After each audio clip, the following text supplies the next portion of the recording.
नमस्कार बच्चों। आज हम कक्षा 12 के इतिहास विषय के पाठ 10 उपनिवेशवाद और देहात इसके दूसरे भाग को समझ रहे हैं। और आज हम समझेंगे राजस्व राशि के भुगतान में जमींदार क्यों चूक करते थे। क्या कारण है कि राजस्व की राशि जो जमींदार है वो कंपनी को जमा नहीं करा पाते थे। तो जमींदारों की इस असफलता के क्या कारण थे कि जमींदार राजस्व की राशि जमा नहीं कर पाते थे। तो इसके मुख्य रूप से 4 कारण हैं। पहला है कि राजस्व की ऊंची मांग, है ना, और दूसरा उपज की कम कीमत, उनकी उपज की कीमत कम थी। और तीसरा सूर्यास्त विधि, यह एक कानून था। और जमींदारों की जो शक्ति थी वह उन्होंने सीमित कर दी थी। तो क्या हुआ कि पहले पॉइंट से शुरू करते हैं। राजस्व की ऊंची मांग, आगे चलकर कीमतों में बढ़ोतरी होने और खेती का विस्तार होने से आय में वृद्धि हो जाने पर भी कंपनी उस वृद्धि में अपने हिस्से का दावा नहीं कर सकेगी।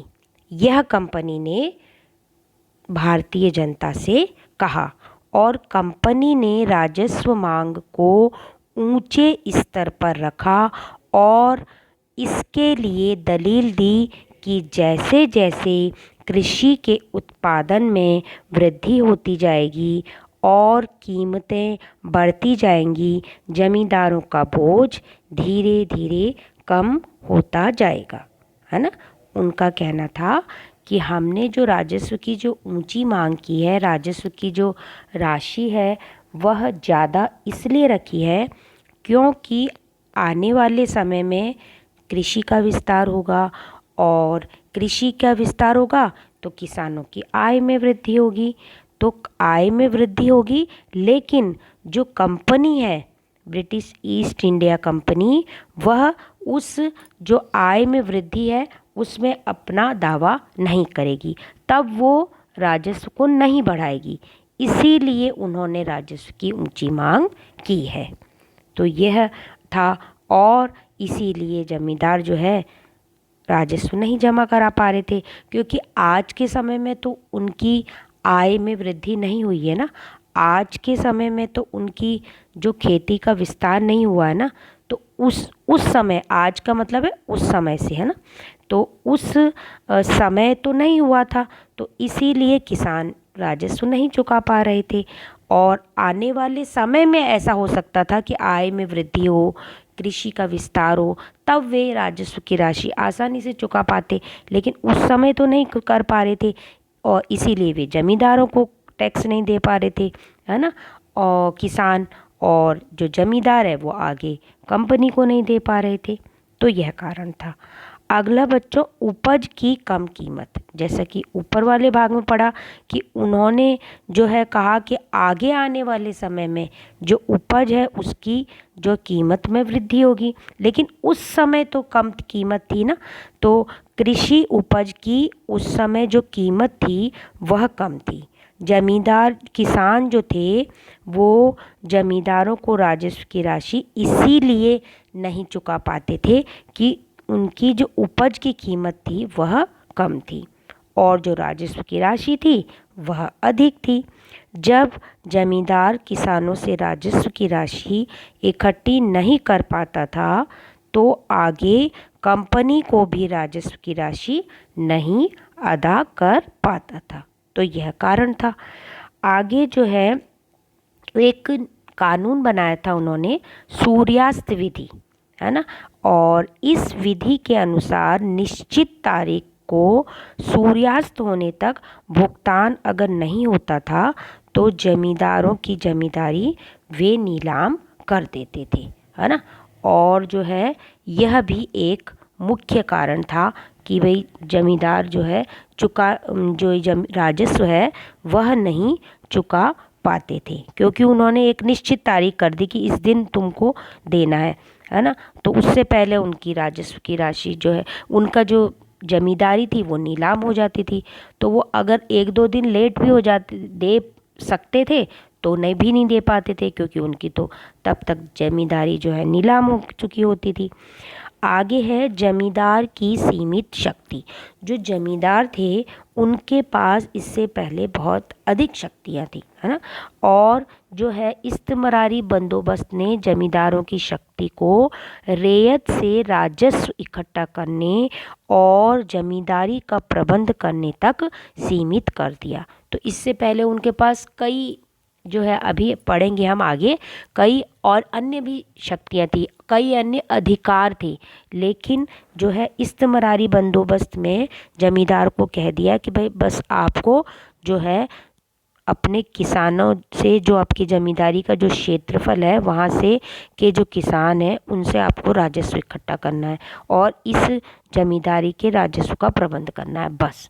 तो इसलिए भी जमींदार जो है नाराज़ थे कंपनी से, और इसलिए भी वे जो है राजस्व इकट्ठा करने में जो असफल रहे, क्योंकि उनकी शक्तियाँ सीमित हो गई।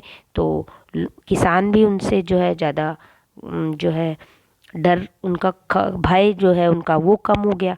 तो इसलिए यह भी एक कारण था, और शक्ति कम हो गई तो वे नाराज भी हो गए थे जमींदार। तो ये बच्चों 4 मुख्य कारण है। राजस्व की ऊंची मांग, दूसरा उपज की कम कीमत, तीसरा सूर्यास्त विधि, है ना, एक ये कानून था, और जमींदार की सीमित जो है वह शक्ति। यह आगे बच्चों जो है जमींदारों को नियंत्रित करने के लिए कंपनी द्वारा किए गए उपाय, है ना। तो यही हम पढ़ेंगे, कौन कौन से जो है नियम उन्होंने बना दिए जिसकी वजह से जमींदारों की जो शक्तियां हैं वो कम हो गई, है ना। वो थी जमींदारों को की जो सैनिक टुकड़ियां थी वो भंग कर दी। इससे पहले क्या होता था, जब भी कभी युद्ध होता था तो जो जमींदार होते थे वो राजा की को सैनिक सहायता दिया करते थे, उनके पास जो है सैनिक टुकड़ियां होती थी। लेकिन अब उन्होंने कह दिया अंग्रेजों ने कि आप जो है ये सैनिक टुकड़ियां नहीं रखोगे, और उनकी सैनिक टुकड़ियां अब कंपनी की सैनिक टुकड़ियां कहलाई जाने लगी। दूसरा है सीमा शुल्क जो था वो समाप्त कर दिया, है ना। जो सीमा शुल्क अभी तक वो लिया करते थे, व्यापारी आते थे उनके क्षेत्र में, और तो वो उनसे जो टैक्स लिया करते थे, है ना, पथ टैक्स, वो उन्होंने अब समाप्त कर दिया कि वो जो सीमा शुल्क है अब कौन लेगा, वो कंपनी लेगी, तो ये जमींदार नहीं लेंगे। तीसरा है उनकी कचहरी को कंपनी द्वारा नियुक्त कलेक्टर की देखरेख में रख दिया गया। तो वो जो है उनकी कचहरियाँ होती थी जमींदारों की, और वो उसमें फैसले लिया करते थे, है ना, और लड़ाई झगड़े इसका निपटारा किया करते थे। लेकिन अब उसकी जगह उन्होंने कंपनी के अधिकारी की नियुक्ति कर दी, और वही उनकी कचहरी का कार्य देखता था। जमींदारों की इसकी जो शक्ति थी कचहरी वाली वो समाप्त हो गई थी। अगला है जमींदारों से स्थानीय न्याय और स्थानीय पुलिस की व्यवस्था करने की शक्ति निश्चित छीन ली थी, है ना। तो जो जमींदारों से क्या करा कि जो छोटे मोटे जो फैसले होते थे, है ना, लोगों के झगड़े होते थे, पारिवारिक झगड़े, है ना, और वो निपटाता था, वह कार्य करता था, और स्थानीय जो पुलिस है उसकी व्यवस्था करता था, है ना।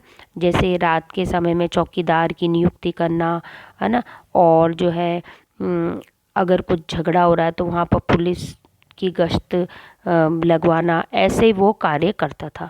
तो ये दोनों ही शक्तियाँ उससे छीन ली थी। अब ये कार्य कौन करता था, अब ये कार्य कंपनी के अधिकारियों की निगरानी में हुआ करते थे। तो इस प्रकार जमींदारों की शक्ति सीमित कर दी थी।